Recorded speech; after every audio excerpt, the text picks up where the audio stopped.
well, and I never missed a delivery, and it's called the Teamsters. I also want to thank Bechtel, a real incredible company. We talk about the great builders of the world. President Jack Future. Where is he? Where is he? Jack. Where is Jack? Jack. What a great job you've done, Jack. Some big ones. Think of it this way, Jack. If we don't win, you won't be doing anything in this country. And you know, the world follows us. You see that? The world follows us. And it won't be so good. But you and I are friends, and you're going to have a lot of work to do, I think, Jack. A lot of work. Thank you, Jack. Great job. Jack has done an incredible job. That's an incredible company. Incredible. They're incredible builders. And the Secretary Treasurer of North America's Building Trades Unions, Brent Booker. Where's Brent? Brent, thank you. Great job. Young guy. You're so young, Brent. How the hell did you get that job? Man. We're honored to be joined by two leaders who truly have the backs of American workers. They become friends of mine. They do such an incredible job. They break up the roadblocks. We have a lot of roadblocks in this country where you have a little clause can stop a project. Little clause can stop it for years. And we break up those little clauses. We break them up fast. Energy Secretary Rick Perry. Where's Rick? Rick, thank you, Rick. What a great guy. I had to compete with him. You know, he wanted to be president. He was tough. He was nasty, man. He was nasty. But then he said, I want to do something great. And you have been incredible. He ran Texas for like 14 years, and he did it well. And now he's running a little thing called Energy, and nobody's ever done it better. Thank you, Rick, very much. Great job. And a man who has been incredible in every way, you know, EPA, Environmental Protection Agency. You've heard a lot of horror stories where nothing can get done, nothing gets passed. It takes years and years and years to get a simple permit. It can take 20, 21 years to get a road before they reject it. How about this? They go 20 years, 21 years in certain cases for a highway or a road, not even a highway. At the end of the 21st year, they vote to reject it. How would you like to be? You're a young person, you're starting out, and you're all excited about this project, and it starts off as being a simple straight road, and then it ends up being a total catastrophe because of nesting and lots of other things that we can take care of. And it's 20 years later, and then they reject it. You've devoted half of your working life to a rejection. Happened to many people. And we have a man that knows how to break it up, but he's also a great lover of the environment. EPA Administrator Andrew Wheeler. He's done an incredible job. Andrew? Great job, Andrew. Great. Really great job. And I also want to recognize some of my great friends that have helped me so much. Congressman John Joyce. John, where's John? John, usually you're in the front row. I can't believe this. I guess you got shut out by the unions. Look. Thank you, John. Fantastic job. John Joyce, been a great friend of all of us. Speaker of the Pennsylvania House of Representatives, Michael Turzai. Michael Turzai. Thank you, Michael. Great job. Thank you. Good to see you, Michael. Michael Turzai. Great name in this state, I'll tell you, for a long time. How long has it been, Michael? You've been there a long time. How long? Okay, good luck. Not that long. Thank you, Mike. And one of my good friends from Beaver County, David Urban. David, where's David? David, thank you, David. Great football player, great athlete. And he was a Trump supporter. He liked Trump. And when he liked Trump, nobody was going to get in his way. Right, David? Thank you. Thank you. How are we doing in the state, David? We looking good? Thank you. I appreciate it. Thank you.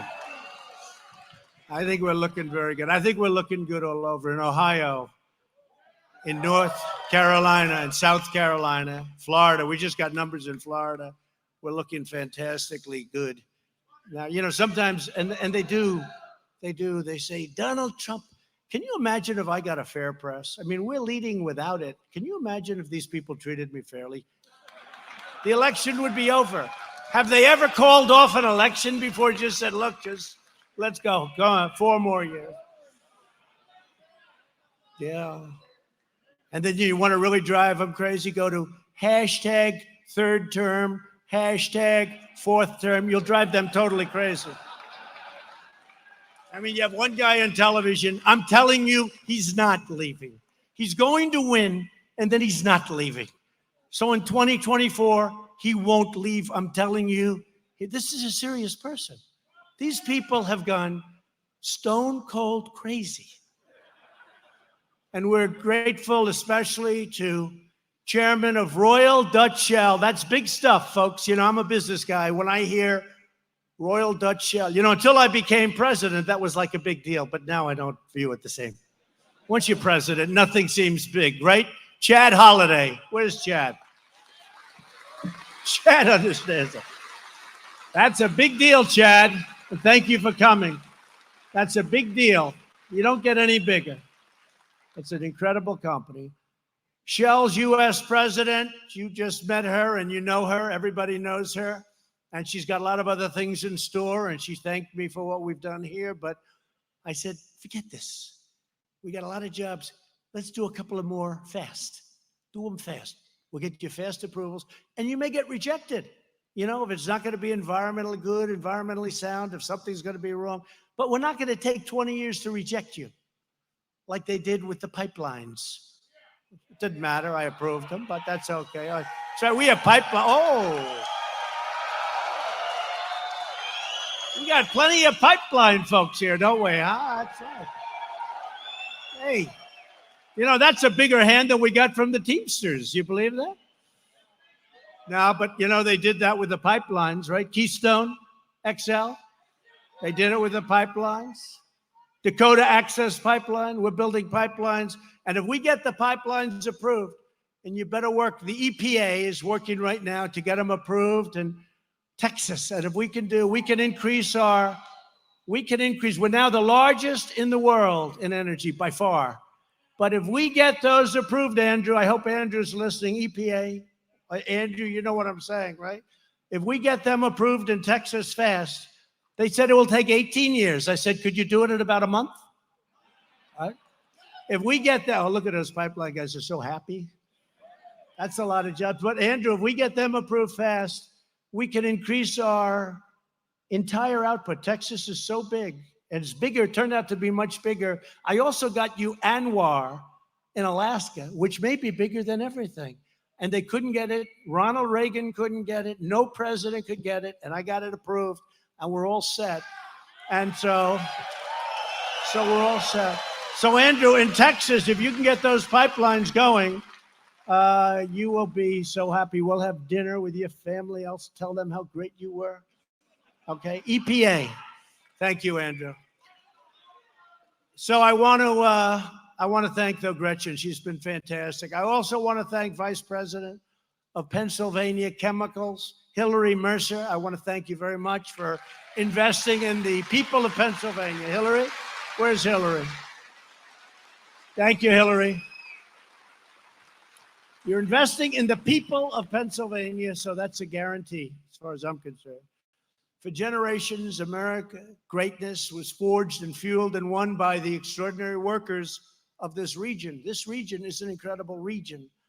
Pennsylvania steel raised the skyscrapers that built our cities. And by the way, steel was dead. Your business was dead, okay? I don't want to be overly crude. Your business was dead. And I put a little thing called a 25% tariff on all of the dumped steel all over the country. And now your business is thriving. Probably there's few businesses that have gone proportionately up, like steel and aluminum. We did it with aluminum too, but they are doing well. 25% and 10% on aluminum. And they still dump, but now the United States takes in billions of dollars, and the dumping is much less, and the steel companies are thriving again. We have to have a steel industry. We can't. I mean, we need steel for defense. We need steel. What are we going to do? We have a little bit of a problem. We have a little bit of a conflict. We'll say, listen, China, could you do us a favor? We need help. All our steel mills are closed. Oh, damn it. Could you send us some steel, please? We don't make steel anymore. Well, we make it now. And I'll tell you what, those steel mills, U.S. Steel, and all of them, they're expanding all over the place. New mills, new expansions. We didn't have a new mill built in 30 years. And now we have many of them going up. Many car plants, they're coming in from Japan. I told Prime Minister Abe, great guy. I said, listen, we have a massive deficit with Japan. They send us thousands and thousands, millions of cars. We send them wheat. That's not a good deal. And they don't even want our wheat. They do it because they want us to at least feel that we're okay. You know, they do it to make us feel good. But the deficit is massive, which is changing rapidly. But what they're doing is they're buying a lot of our stuff, including our military equipment. They're building car plants now in the United States, in Michigan, in Pennsylvania. Many of the Japanese car companies are coming over and building car plants in the United States. It doesn't fully do the trick, but it helps. And those deficits will start coming down very substantially. But we're losing 78 billion. For many years, we're losing billions and billions with these countries. And frankly, the countries that we do the worst with are the allies, our allies. Does that make sense to you? Our allies take advantage of us far greater than our enemies. And someday I'm going to explain that to a lot of people. Pennsylvania miners, do we love our miners? They lit up our town, powered our industry. And Pennsylvania factory workers made the American brand into the universal symbol of excellence all around the world, all over. But in recent decades, the loyalty of Pennsylvania workers was repaid only with betrayal. They betrayed you. They let your companies move to Mexico, to Canada, to China, to many other places. We ended up with no income and massive unemployment. Well, right now, our employment has reached the lowest level that it's seen since the 1960s, and we'll soon be breaking that record, I predict. And you've heard me say it, but now it's even better. Numbers just came out. African American unemployment, lowest in history. Asian American, Hispanic American, lowest in the history of our country. Women, lowest in 70 years. Sorry, women, I let you down again. Think of it, lowest in 70 years, and I have to apologize to women. But soon we're going to have that. That will be a record very soon. We're very close to saying lowest in history for women, unemployment. Today, we have more workers working in the United States, that almost 160 million, than at any time in the history of our country. Think of that. That's a hell of a stat.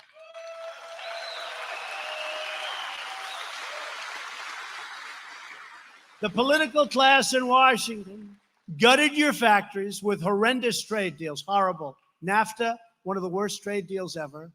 By the way, World Trade Organization, it made China. China made themselves. They did a good job. But they ripped off our country for years.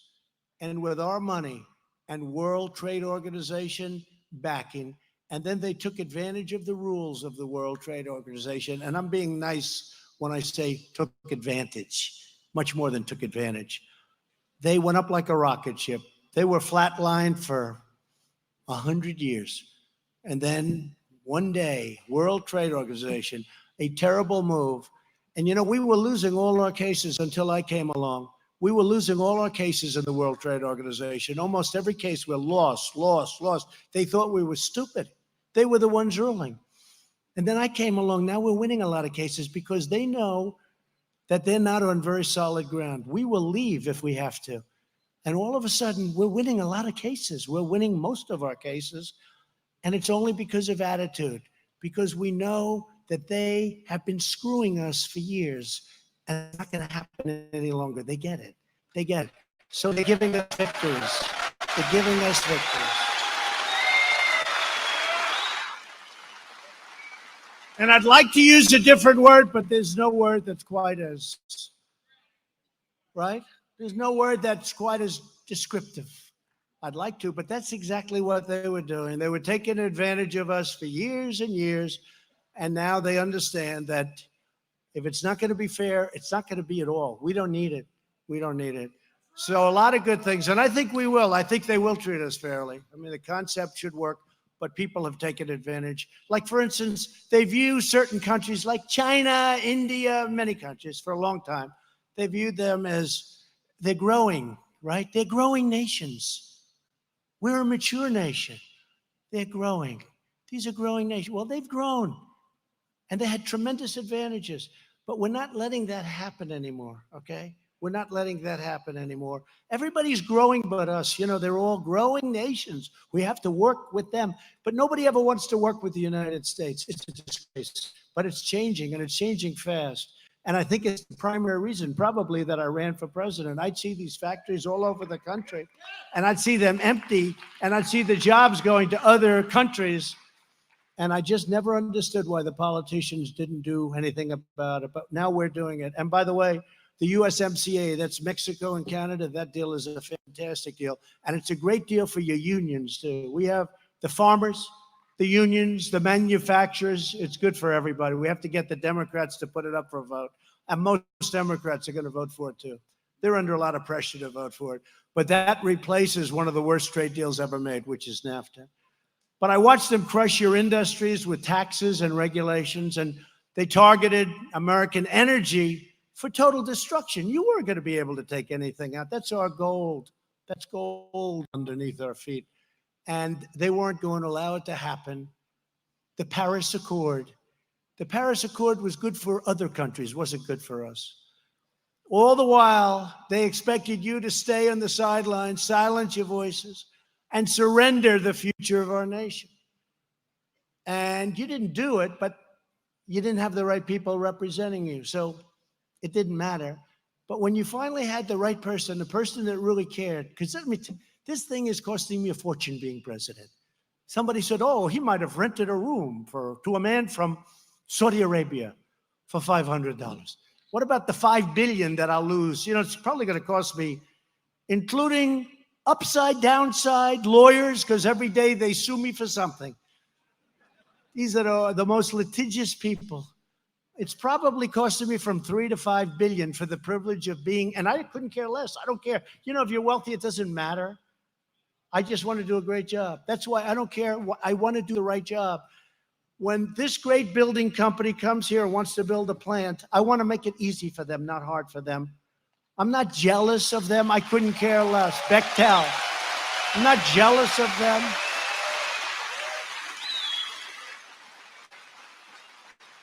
I got sued on a thing called emoluments. Emoluments. You ever hear the word? Nobody ever heard of it before. They went back. Now, nobody looks at Obama getting $60 million for a book. That's okay. Even though nobody in history ever got that much money for a book. Obama got $60 million. Think of it, $60 million for a book. Nobody looks at any, but with me, it's everything, emoluments. Nobody knows what it is. Here's the good news. Last month, I just won 2 cases on emoluments. And the judge was scolding of the other side. And what it is presidential harassment, because this thing is costing me a fortune, and I love it, okay? I love it because I'm making the lives of other people much, much better.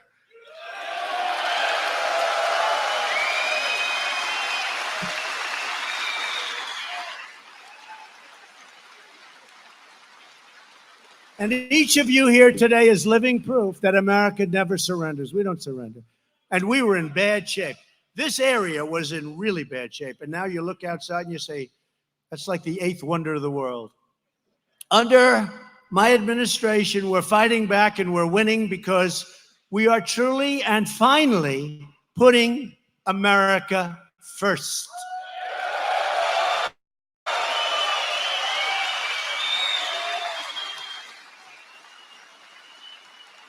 After years of building up foreign countries, we are finally building up our country. Think of it. We protect the border of South Korea, but we don't protect our own border. But now we are, and the wall is being built. We won that case 2 weeks ago. We won that case.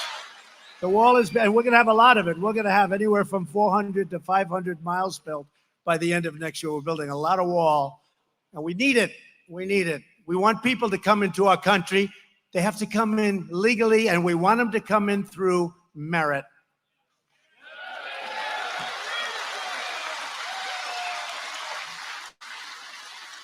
The last administration tried to shut down Pennsylvania coal and Pennsylvania fracking. If they got in, your fracking is gone, your coal is gone. You guys, I don't know what the hell you're going to do. You don't want to make widgets, right? You don't want to make, you want to learn how to make a computer, a little tiny piece of stuff. You put it with those big, beautiful hands of yours. He's going to take these big hands. He's going to take this little tiny part. He's going to go home. Alice, this is a tough job. No, you want to make steel and you want to dig coal, and that's what you want to do. I was in West Virginia when Hillary made that terrible statement that she wants to close up all of the coal. She forgot in 3 weeks she was going to West Virginia. Remember, she wanted to close up all coal. She was in an area where they didn't do the coal, and she said, I look forward to closing up all coal. It's going to be closed. Steel, going to be in big trouble. She forgot 3 weeks she was going to West Virginia. That didn't work out too well. I won that one by 42 points. 42 points. West Virginia. And I actually think this time we have a good chance of winning Virginia, which is a tough one to win because, you know, you have some people there that maybe don't agree with us, but I think we have a really good chance of Virginia, too, which is something that hasn't been won by a Republican in a long time. But it's common sense. A lot of this is, you know, they say politics. Politics, great politics, is common sense. But on my first day in office, I ended the war on American energy. And that's common sense, I think. You know, that's common sense. We're lucky. You go to places like China, they don't have oil and gas. They don't have it under there. They have to go buy it. And then they devalue their currency and manipulate their currency. And that costs them a fortune to go out and buy it. They hurt themselves in the long run, but they're devaluing all over the place, as others are. But we have this unbelievable, the greatest in the world. We have the greatest resources, which really came about over the last few years. Nobody knew this. Fracking made it possible. Other new technologies made it possible.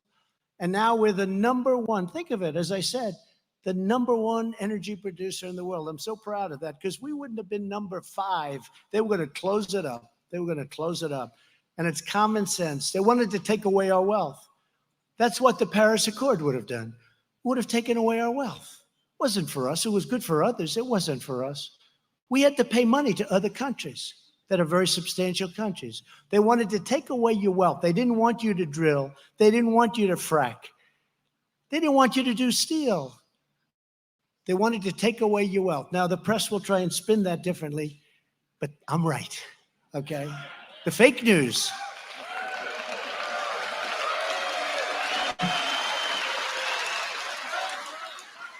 That's a lot of people back there for like 11 o'clock speeches. That's a lot of people. That's a lot, like the Academy Awards during the day. It used to be. You know, the Academy Awards is on hard times now. You know that. Nobody wants to watch it. You know why? Because they started taking us on. Everyone got tired of it. It's amazing. That used to be second after the Super Bowl.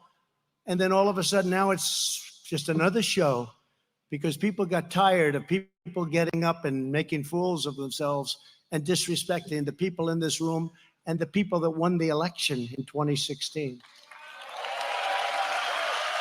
And the people that won the Senate without me on the ticket in 2018. You know, they never say that. We won the Senate. That's why we'll have appointed within 2 months 100 and 79 federal judges and 2 Supreme Court judges. Think of that. 179. But they don't say we won the Senate. They say we lost the House. And, you know, there are a lot of people running for the House. It's hard for me to campaign, but almost everybody I campaigned for won. We had tremendous records in 18, and I wasn't running. There's a big difference. In 2020, we're running, so you better get out there and make sure we win.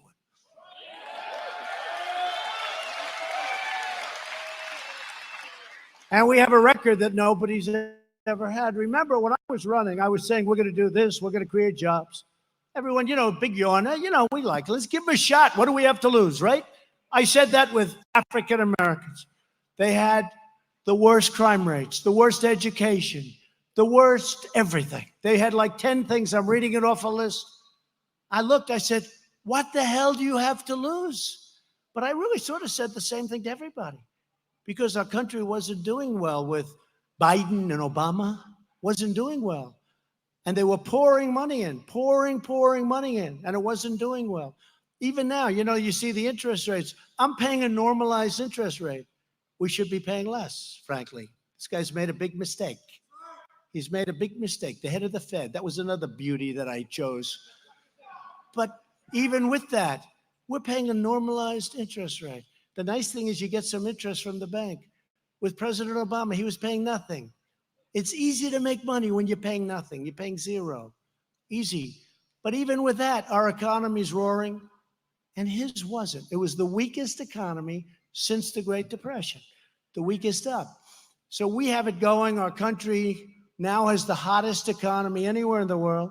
Every time a prime minister, president, king, queen, dictator, whatever they may be, some are sort of mutual. Some of you have presidents and prime ministers who are actually dictators, but they come in and they see me at the Oval Office. They always say, almost everybody, congratulations on your incredible economy. What you've done is incredible. The tax cuts, the regulation cuts, all of the things we've done. And they're all saying, and they want to try and copy us. It's not easy to copy us. And part of the reason it's not easy is because of the people like this, all over the country, the people in this room. You are incredible people. That was an incredible win. Thank you. Incredible people. Incredible people. And here in the Appalachian region, where the Marcellus and Utica shale formations generate 1/3 of American natural gas. Think of that. You've been sitting on this for a long time, and yet look at the numbers. Look at the way you lived, because you never had anybody that wanted to take advantage of it. But now we're taking advantage of it. You're sitting on gold, and we're taking advantage of it, and your future has never looked brighter or better. It's so great that you stayed, because you suffered. This whole region, Appalachia, the whole reason, it just suffered, this whole region, with great people, the greatest people, and you suffered. When this plant opens, 600 American workers will get the full-time jobs with quality health care, pensions, and great pay to support a family. And you have, I said before, almost 2,000 construction workers. And you're going to another plant, because we're going to talk to Bechtel after this, and we're talking to Shell. You got the boss from Shell. You people don't realize that's a big deal. I don't know where the hell he comes from. Where are you based? It's not in this country. Hey, how about moving Shell to the United States?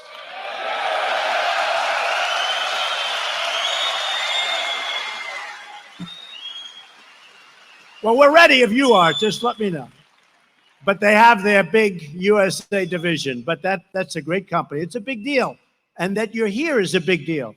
That's a big deal to me, and it's a big deal to everybody in this room. You have the top man at Shell. But this is just the beginning. My administration is clearing the way for other massive multi-billion-dollar investments. We just did one in Louisiana. It's a $10 billion plant. There's more pipes in that plant than I've ever seen in my life. There's more plant, you know that. LNG, it's an LNG plant. $10 billion. And it's totally sold out. They sell it like you rent office space. Can you believe it? It's all sold out. All over the world, people have used it. And you haven't had a plant like that built in this country really ever, because there's never been anything that big, but you didn't build plants like that because environmentally they weren't letting you. And yet environmentally is so good what they've done and what they can build today. Investments that could bring more than 100,000 new jobs to this region are now being looked at very seriously. And I think the $100,000, I really do. I feel the 100,000 jobs, Andrew, is going to be a very low number. I think you're going to have many more. This is an incredible region. You're sitting on top of something special. It's all fueled by the greatest treasure on the planet, American energy. And we don't want people taking that away from us. 2 more companies have recently proposed a $10 billion investment in the great state of Ohio. Incredible state.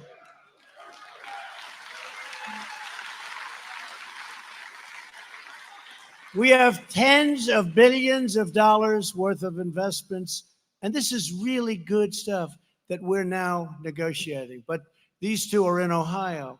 The energy revolution is also creating new jobs in West Virginia, Mexico, Colorado, Texas, Kansas, Louisiana, Indiana, Michigan, Illinois, Tennessee, North Carolina, South Carolina, all across our beautiful land. You have no idea what's going on, including, as I said before, car companies. We didn't make cars. Look, we lost 32% of our car companies to Mexico before I got there, by the way. Now it's very, very hard to do that anymore. Nobody's going to be looking that way, I don't think. And I want to thank Mexico because the president now has been great.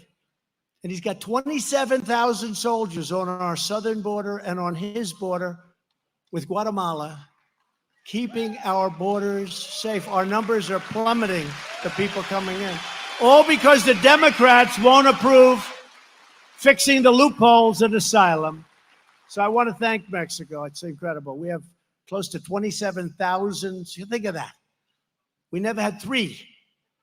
I think we had about 2.5 soldiers. One was sitting down all the time. We had nobody. And don't forget, the southern border is 2,000 miles from the Gulf to the Pacific. We have 27,000, and they're doing a great job. And they're helping themselves, too, because they're disrupting and really hurting the cartels. So much of that stuff is run illegally by the cartels, human trafficking, drugs, people. It's terrible. And Mexico, I'll tell you, they're so far. I hope they're going to keep it up. I hope they're going to keep it up. But they've been great. And 27,000 people. They wouldn't have done that for any other president, that I can tell you. That I can tell you. With us today are a few of the hardworking Pennsylvania patriots who are making this comeback possible. Jason Eckhart is the 3rd generation of his family to work on these grounds, and he's doing better than any of them. His father, and by the way, 3 years ago, you wouldn't have said that. 3 years ago, his father would say, hey, I had it made. His grandparents would say, we had it made. Now he can look at them and say, Dad, we have it made. His father and grandfather worked for the zinc smelting company previously housed at this site. When that plant closed in 2014, 500 jobs disappeared like magic. Remember President Obama? You need magic to bring back manufacturing jobs. You need a magic wand, remember? Not going to happen. Well, so far we brought back 600,000 manufacturing jobs. And Jason never imagined he would get the chance to carry on his family's legacy. But now he has. He is carrying it on, and he's carrying it on proudly. He's a great American. Jason, where are you, Jason? Jason, come on up, Jason. Come on, let's get Jason up. Come on up, Jason. I'd like Jason to tell us what this great facility means to him and to his family. Thank you.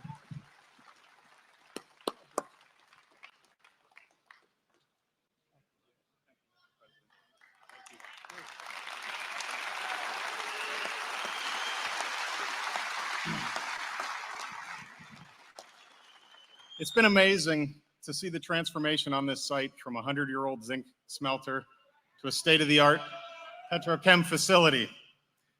I'm very proud to be part of Pennsylvania Chemicals to redevelop this site and create the jobs in Western Pennsylvania for all of you.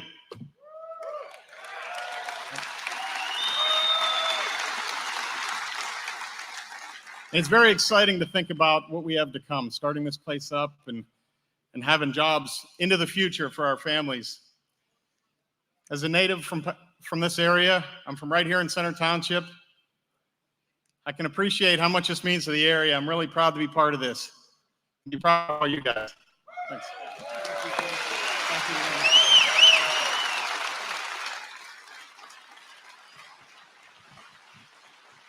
Thank you, Jason. Great. Did you enjoy doing that, Jason? I think so. You had a big group of people back here that likes you a lot. They're giving him a hard time back there, right? His friends. Thanks, Jason.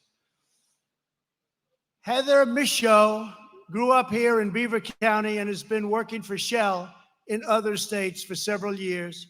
Now she can raise her family right near her parents and loved ones and actually be home where she wants to be and where she belongs. Heather, please come up and tell us about your journey.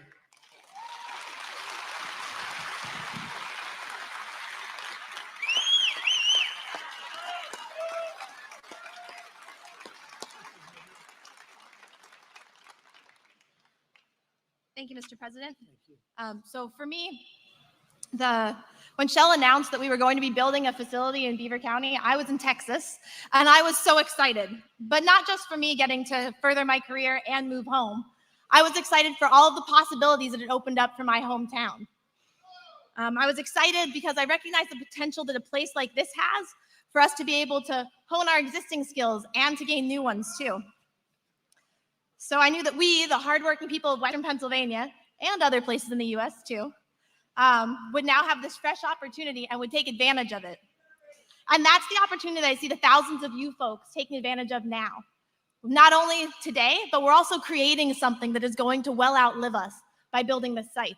And I'm really proud to be a part of that legacy, sir. Thank you very much.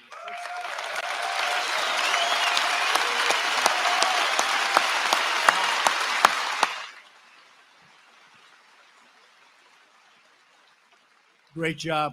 Thank you. She'll be running for office soon. Fantastic job.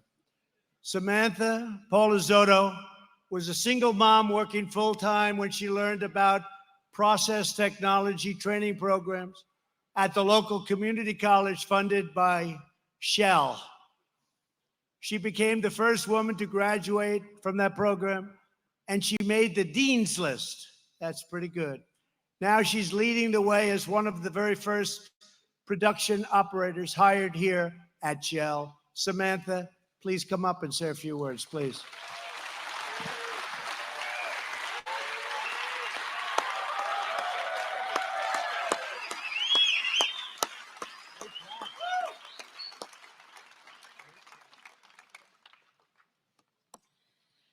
Growing up in Beaver County, I can recall people talking of the good old days, when steel mills were running and often people were born and spent their whole lives in the same town.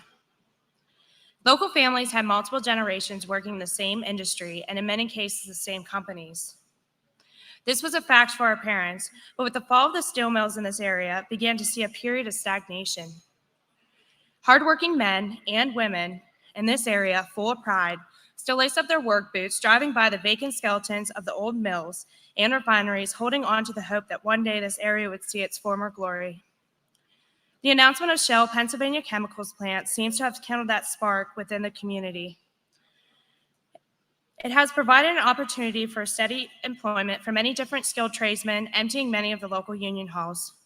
As a young woman, this has also afforded me an incredible opportunity to come into the ground floor of an unprecedented project. In school, I chose a field far different than many of my female colleagues. Process technology is a focused area of studies around production and operations. Predominantly male-dominated careers, I knew there would be challenges as I entered the workforce. Being a mother and a wife, I must balance my responsibilities at work and at home.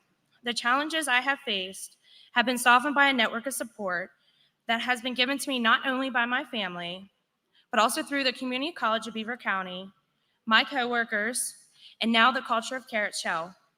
I am proud to play a role in this project as it restores this area and makes Beaver County great again.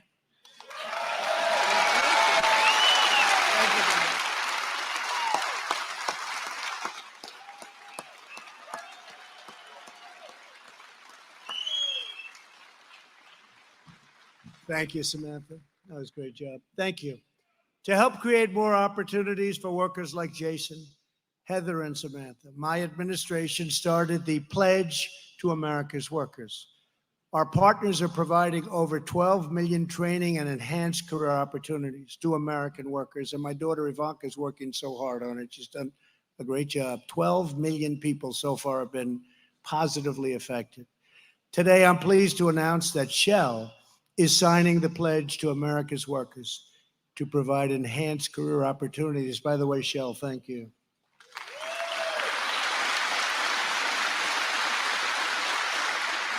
They're providing career opportunities to 3,300 workers over 5 years right here in Western Pennsylvania. That's great. Thank you, fellas. Thank you very much.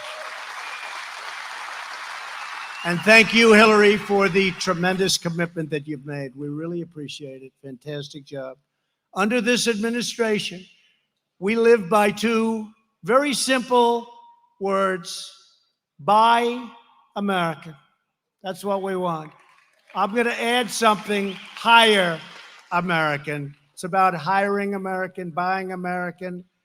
It's about America first. It's about make America great again. It's about keep America great.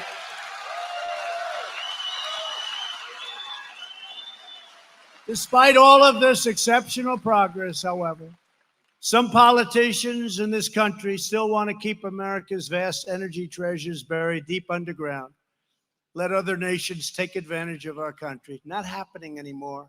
They see factories like this one not as a cause for celebration, but for condemnation. Democrats in Congress are pushing hard for the Green New Deal. How about that one? Green New Deal. Where it puts everybody in this room out of work. Hate to tell you. And a lot more people. Everybody out of work. But I don't want to speak badly about it. You know, you've heard me say this. I want to encourage them. That should be their platform. I don't want to do it too early. I did it very early with Pocahontas. I should have probably waited. She's staging a comeback on Sleepy Joe. I don't know who's going to win, but we'll have to hit Pocahontas very hard again if she does win. But she's staging a little bit of a comeback. What a group. Pocahontas and Sleepy Joe. I don't think they give a damn about Western Pennsylvania, do you? I don't think so. And other radical plans to wipe out our coal. That's what they want. They want to wipe out our oil. They want to wipe out our natural gas industries while allowing other countries to steal our jobs. Virtually every leading Democrat has vowed to eliminate fossil fuels, obliterating millions of American jobs, devastating communities, and bankrupting factories, families, and senior citizens all across this region. And by the way, this is the only fuel that has the power for plants. When you have to steam up and you have to fuel up on these giant plants, these giant generators, these giant electrical factories, you need what you're doing. You need this. It's got the power. The other doesn't have the power, certainly not yet, probably never will.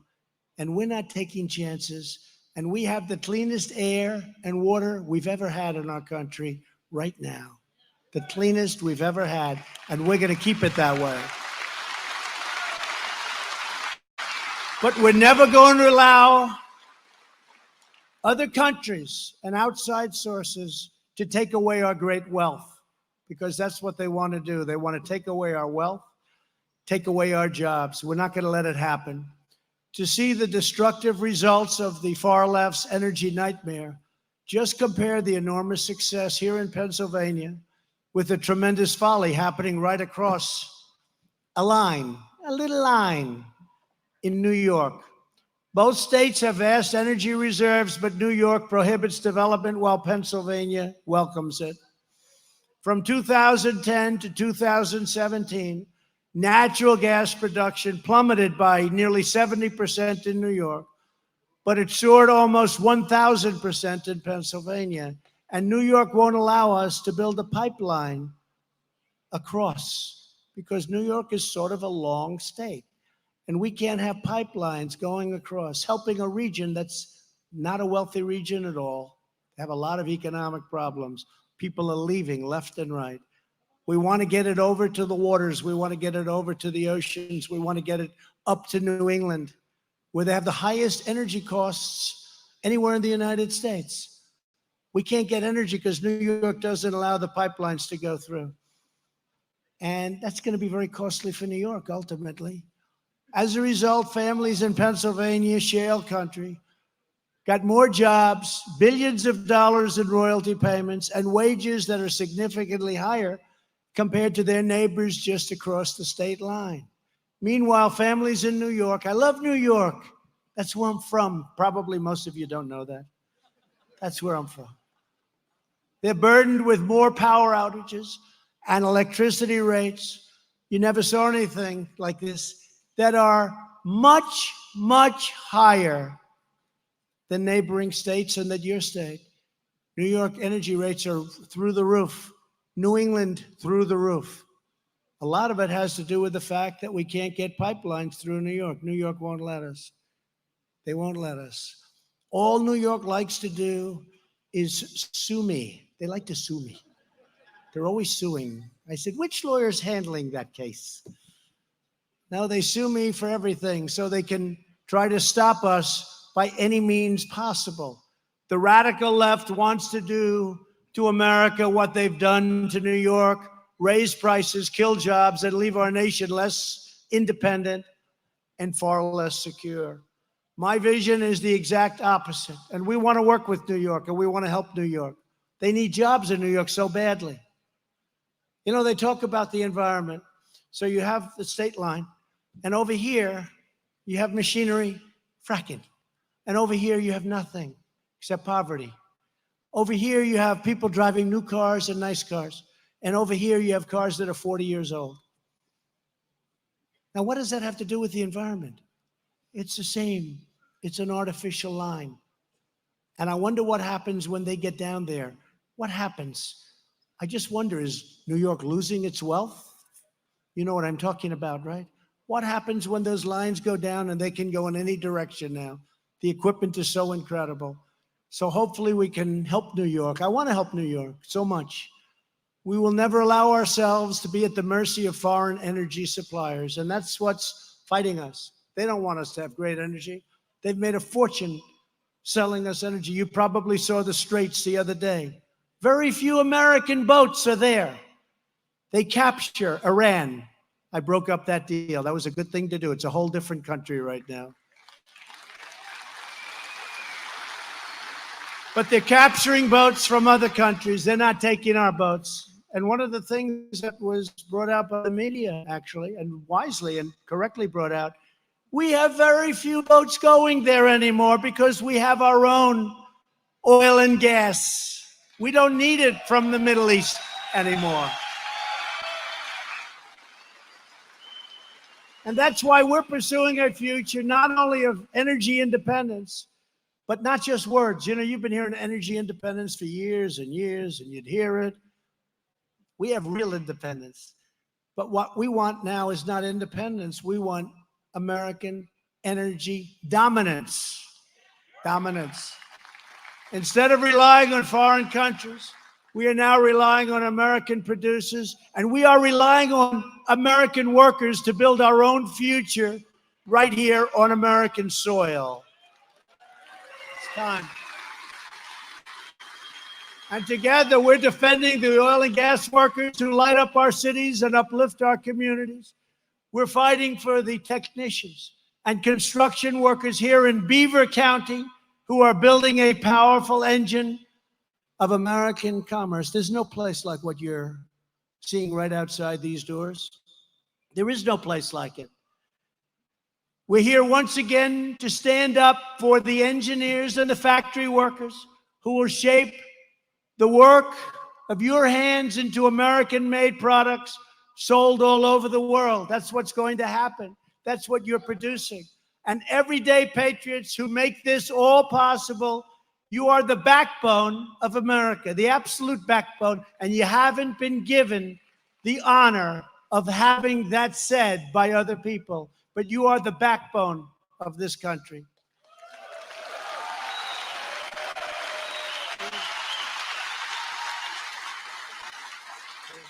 So true. You are the ones who work hard, pay your taxes, build your neighborhoods, obey our laws, safeguard our values, raise up your children, make this land the greatest nation ever to exist on the face of the earth. You are the ones who do it. We work with a lot of people, but you are there and you are doing it. You've always been loyal to America. And now you finally have a president of the United States who is loyal to you.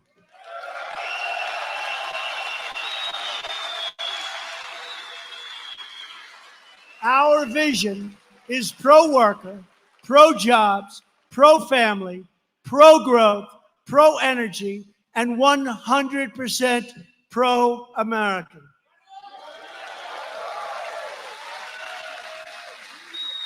And we're taking care of our military, and we're taking care of our vets. Veterans' Choice, you've been hearing about it for 45 years. I got it approved. Veterans' Choice. We're taking care of our veterans. We're taking care of our military like never, ever before.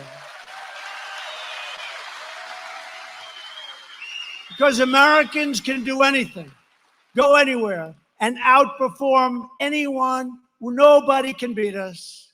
Nothing can stop us. Because winning is what Americans do. Winning is what we know best. We will keep winning, winning, winning. And I used to tell you the story about winning. I used to say that your great leaders would come to Washington and they would say, President, we're winning too much. We can't take it anymore. The people of Pennsylvania cannot stand winning. We haven't won for years and years, and now we're winning too much. Mr. President, please, for the good of the people of Pennsylvania, stop winning. Stop creating all these jobs. Stop creating all this product. Please, sir.